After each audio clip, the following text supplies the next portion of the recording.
So, nagpalit na ako ng damit para madaling isukat. Okay, ano lang ako.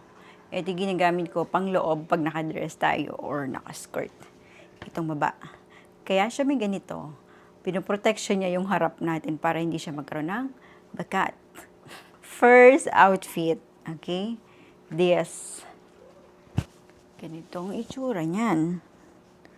Okay? Wala na bang itatali? Wala na. So, ito. Huwag niyong pansinin niya kasi doble lang yan. Okay. Ito siya, yung haba niya. Nakikita niyo ba? Useless. Hindi rin nakita. Okay. So, ayan. Ito yung itsura niya. There. Ano siya, na-stretch. Okay. So, ayan. Pag wala itong black, ito hanggang dito naman siya. Next. Ito ay ang maroon.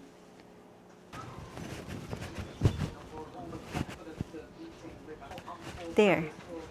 So, ito yung sinasabi ko, may pocket. Dalawa, kabilaan. Ito sa likod. Ito sa likod. Sakto lang. Pero same design. Ito lang isang kulay. Okay? Ito yung isang kulay. Okay, yung kanina, maroon. Ito naman ay polka dot. There. Suotin ko kaya ngayon to. Ako pipili, susuotin mo ngayon. Dalawang pants. Oh, puno yan. Hindi. Na. Next. Yung style ko. Cut. Di ba? Para sinukat yung size dito. Hindi siya mahigse, hindi siya mahaba. Usually, ayoko lumalagpas talaga sa tuhod. Okay. So, ito. Kailangan ko ng treadmill. Pura lang. Okay, next tayo. Okay, mamaya na yung blouse kasi. Another. Galing talaga nung model ko dun sa sa mismong ganito lang siya. Pero matangkad yung model na to. Nakita ko matangkad yung girl. Tapos hanggang dito niya yung damit. Ako, hanggang dun, malapit sa tuhod. Pero yung frame dito niya, sakto lang. Kasi petite yung model. Okay. Ang ganda na to.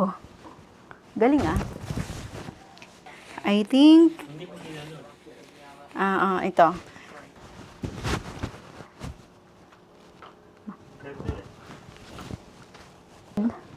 Cute, no? Para siyang may pagkabali, siya, papunta ka ng Thailand. Indonesia. Ganda nung, sakto din dito, oh. Ha? Parang silk. Oo, ganyan. Madulas.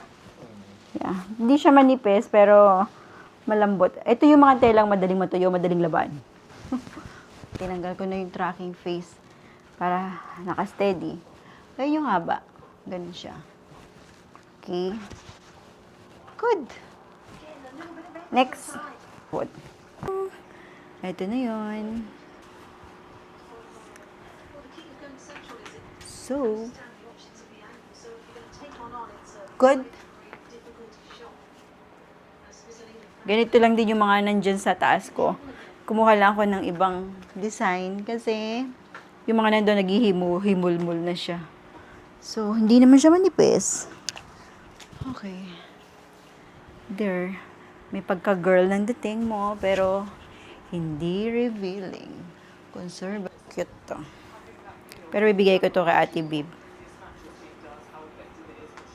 Kasi kulay blue. Tsaka pang yung dating to eh. Maganda to kasi siya. See? Di ba?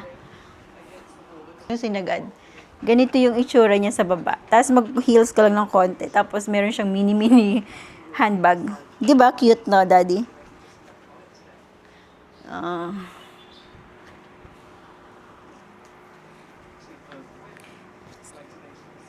Ito yung kamukha nung sa isa kanina. Ibang tela. Ito yung pag nilabahan mo habang nagtatagal, nagkakaroon siya ng mga yung himu-himulmul. Ganun.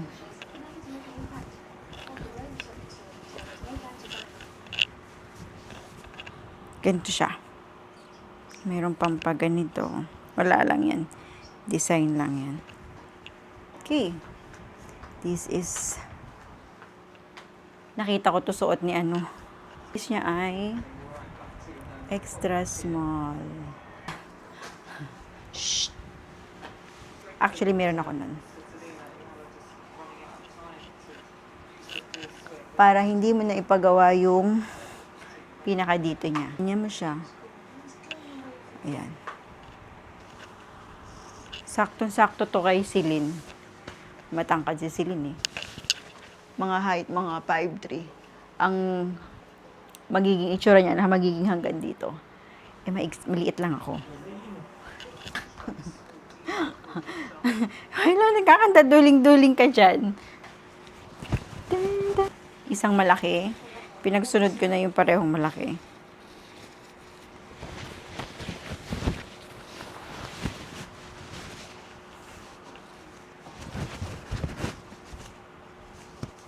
Diba? Lahat na lumabas na. Nakadoble pa tayo. Tapos, ayan siya. Dapat, dito, ganyan yan. Yan. Wala na. Hindi na natakpan si Baby Bubot. Nakalabas na lahat, di ba? Ayan siya, oh. Hindi na siya natakpan. Eto na siya, oh. Tapos, ang laki niya. Dahil yung tela niya ay malambot. Hindi ko alam paano gagawin. Anong remedyo. Napindot ni Milo. Nagagawa naman ang tela.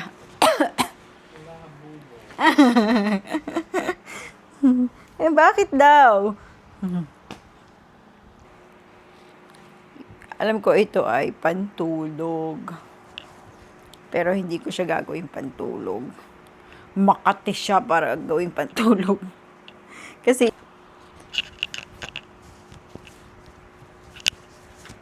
ayan, ganyan siya. Yan ang style niyan. Pwede mo nga magsuot ng ganito eh. Oh. Pinaka-style niya. Bumagay yung style. Ayan, meron kang ganyan. Okay? Tapos, ganun siya kahaba. Ayun, no? Pwede ka nga maglagay dito ng belt. Kung gusto mo. Ayan, kahit anong belt na yung nakaganyan. Tapos mag-heels ka. Yan. Parang ganito yung nauso na. Ba yung tela na to? Tingnan nyo, oh. See? Oh, tingnan nyo guys. Kahit na humangin-hangin, walang babakat. Kasi nga may protection. Diba?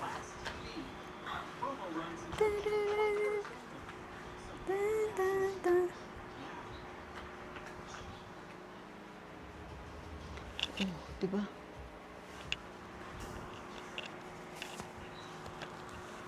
Yan. Ganito yung itsura niya. Manipis ba? There. Okay. So, di ko alam kung pang beach. Ito siya. Ganito siya kahaba sa likod. Okay. Ikot, ikot, ikot. Yan. Okay. So, yun po ang itsura niya.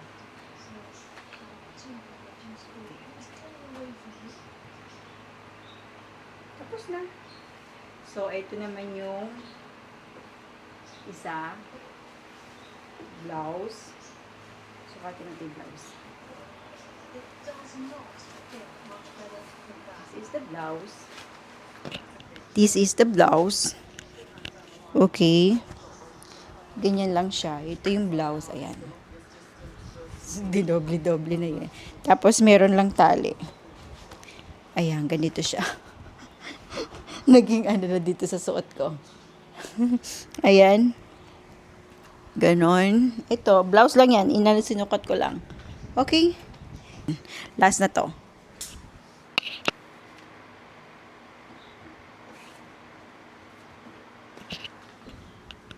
This is the blouse. The blouse, ayan, ganito yung harap niya. Meron siyang paribon dito. Tapos, ito yung pinaka-strap niyan. Ito. This one. Okay? Tapos, adjustable yan sa likod. Ayan, ina-adjust na lang kung lang. And then, garterize yung likod niya. Ito. Ayan. That's it. Yun na lahat. Nasukat na nating lahat. Okay? So, lahat ng nasukat natin, ang super lucky lang ay yung pink at saka yung blue. Ito. Itong blue. Gusto ko to, papaayos ko para hindi ko alam kung anong gagawin dun sa dito niya, sa pinaka bust area. Kasi masyado siyang luwa.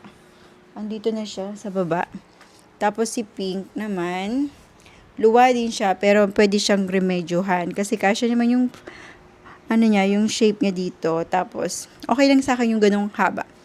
Para, di nag-worry na. Aangat-angat, ganun. So, that's it. Pansit. Okay. Ayan. Okay, nakakain naman na kami ng lunch. Buti di bumukol. Yun lang.